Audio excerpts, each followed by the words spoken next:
Hello everybody and welcome back to World of Warships Legends. My name is Spartan Elite 43 and tonight we have another stream highlight sent in by me.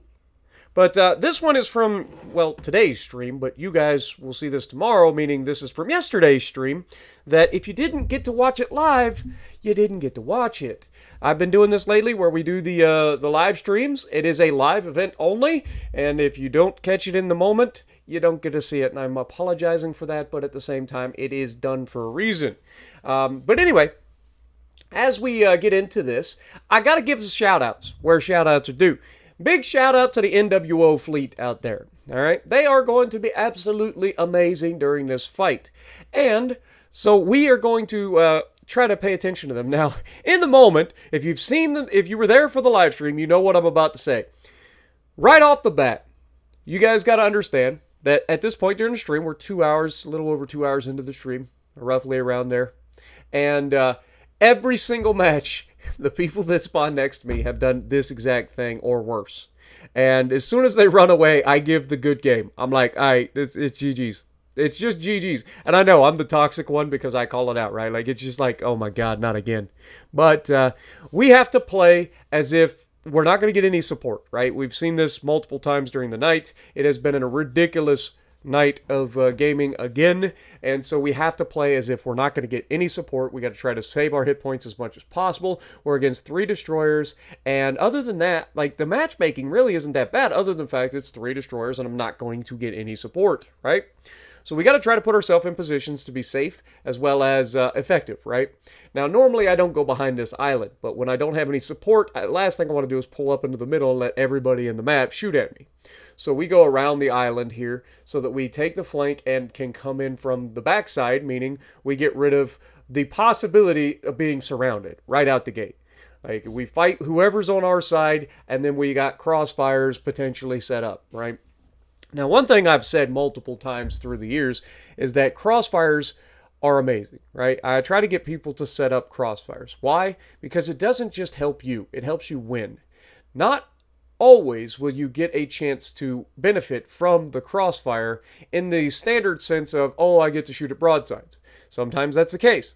But sometimes people will bow tank you, forcing them to be broadside to your teammates. And that specifically is what's going to come up in this match. But there's also one more shout out specifically that we're going to give to one of the NWO players later.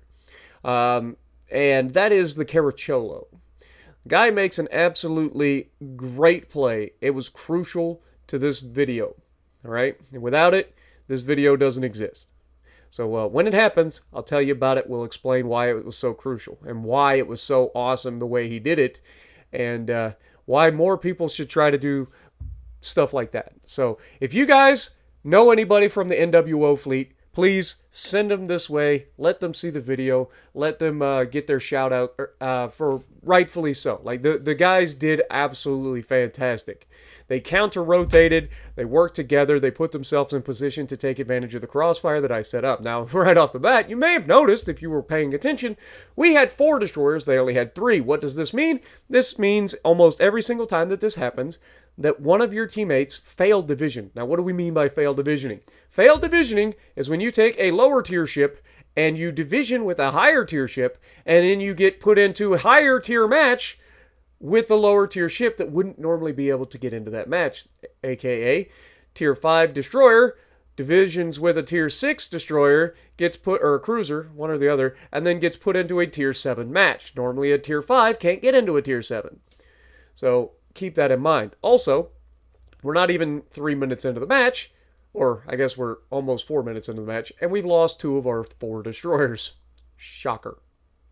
But as we push in, we have a Strasbourg here. We overmatch Strasbourg. He doesn't overmatch us. He's doing the right thing by spamming HE at us, because otherwise he wouldn't really be able to do much unless he used his reload boosters to potentially destroy my turrets, which is something he probably should have done. But as we go for the bow here, we absolutely smash through his bow, citadeling him, which is one of the weaknesses of the Strasbourg, and I ain't the only one, as the Caracholo comes in and absolutely sends that man to the Shadow Realm. I don't know what the Caracholo did to deserve that shot, but I wish my Italian battleships hit like that. The only Italian battleships I ever... What the heck?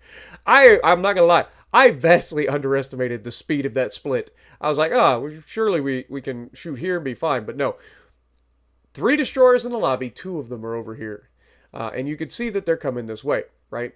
We also know that the Helena's over here. So we got to be cognizant of what's going on around us at all time. Now, as you battleship captains are aware by now, and if you aren't aware, let me just make it perfectly clear.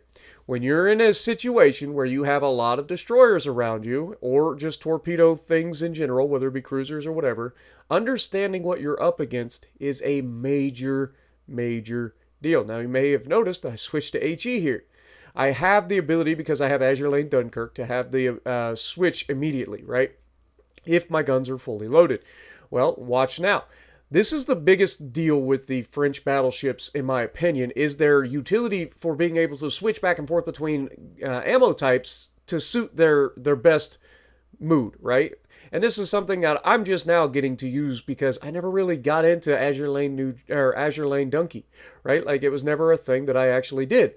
But as Helena opens up the angle, I am just begging for this guy to get deleted here. He's in a Helena, and he is absolutely begging for it. But unfortunately, my French magic bullets are saying, I don't want to detonate inside the ship. I want to detonate out of the ship. And so he is burning us to the ground. And not only that, he's also an EOP Helena. How do we know this? Because every single shell that man fires pins. Why is that a problem? He's got a lot of shells, and they hurt. But fortunately, as we smack the guy, our teammate is going to be able to finish him off. Now, we are going to try to get one more shot here at him. And just as we take the shot, we have been dodging the torpedoes. I don't know if you guys have paid attention to that or not, but we get the fist medal or fist ribbon because we helped kill him. That is our second one of the game because we also did for the Strasbourg. But we've been dodging this whole time. We're not just sailing in a straight line. We're modulating what we're doing. We're changing direction.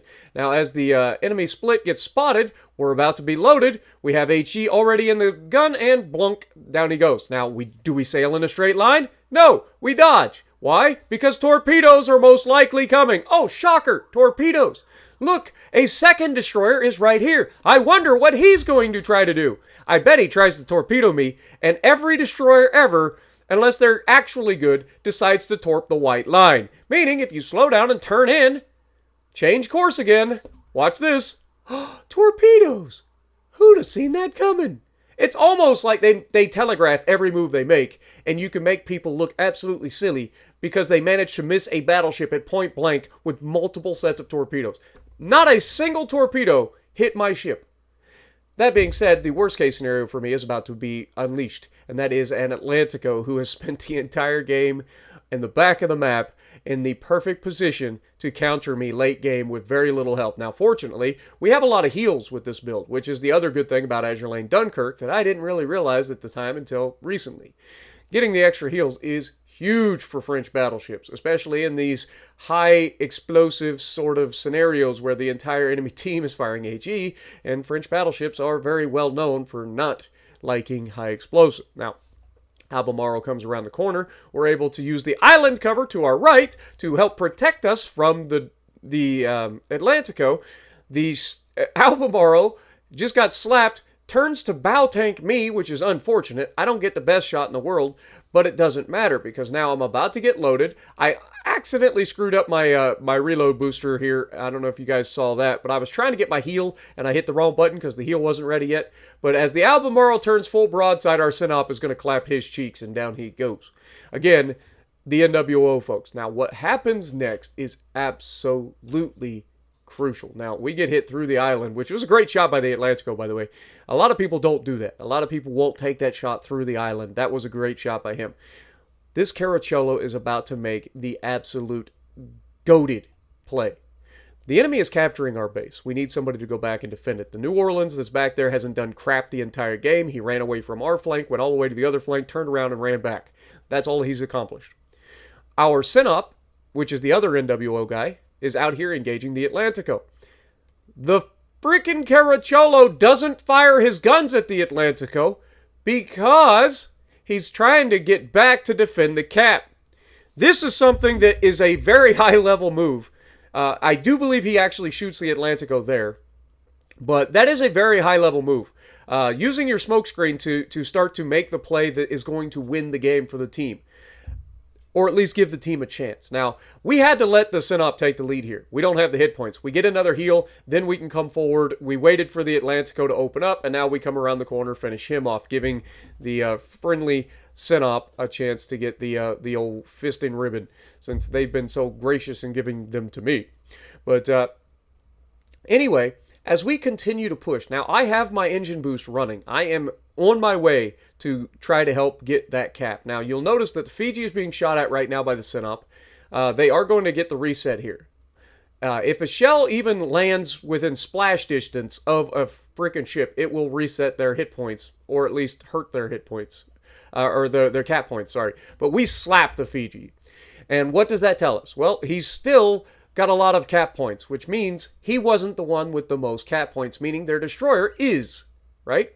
So we know there's a smoke screen over there. We know there's a destroyer in there. And the Caracciolo, being the absolute legend that he is putting himself out there. It's a dangerous play, but has to be made. He's the only one that could have made it, and he is the one that is making it. And this is the thing that nobody does in this game. Paying attention to what's going on, putting yourself... Now here, I could have shot the Florida. But because the Moss gets spotted, he's the one with the cap points. If I don't shoot him right here, we lose this game. Resetting the people that have the most cap points is how you get all of the cap reset. You see how the cap immediately reset? The Florida isn't a threat to anybody except maybe me, right? Like, he sets me on fire, it is whatever. But he's broadside in front of me and a Jean Bart and a Synop. Like, that is death. That is death. The only thing that kept this man alive is that I have the worst RNG on the planet. Because I guarantee if that was my Florida and I just got smacked by a freaking Synop and a JB, I wouldn't be sailing around right now. And then not only that, but I take another shot and only land 2 shells and I about threw my controller. But this game's not over. We are behind on points. They are still in our cap, and we have a destroyer out here. Now, what you're going to see next, Florida goes down. We now have the points lead, right? So now we've got to be careful, but they're still in our cap, meaning they could still technically get the points. I'm going to ping the map in a moment. As you see, I'm dodging more torps. Why? Because we knew he's out here, so we're already changing what we're doing. We sail in a straight line for a while. We turn to dodge torpedoes because we know they're coming, right?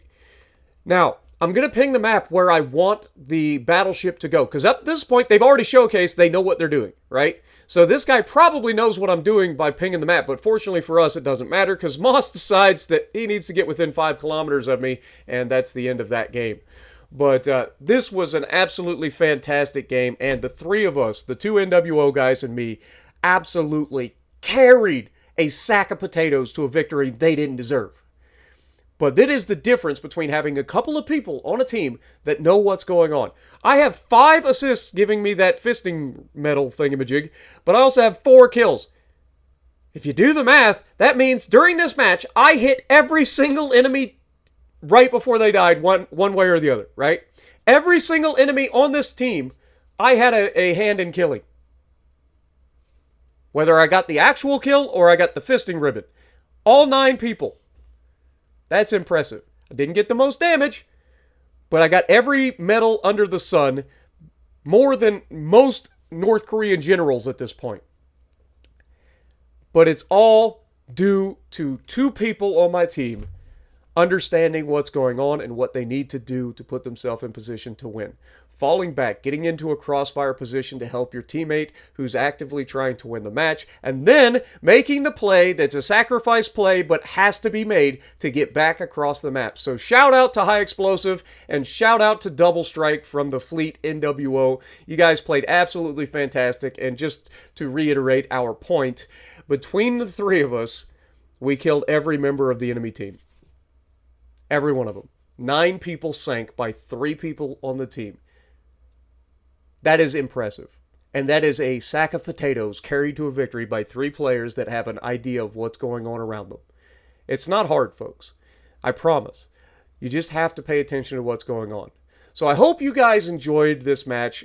I know that I know that there's no sound because I have to remove my actual live commentary so that I can go and do these breakdowns. But I feel like these breakdowns do a much better job of showcasing what's going on in the moment because I can talk about it instead of having the live commentary where I'm like, oh my god, what's going on, blah, blah, blah, and I'm trying to read chat and all that stuff. But here, I can kind of sit back and break down what's going on and how we pull it off. So let me know what you guys think down in the comments below, and if you like what I'm doing, punch the like button, leave a comment below, subscribe to the channel if you haven't already, and as always, I will see you in the next video.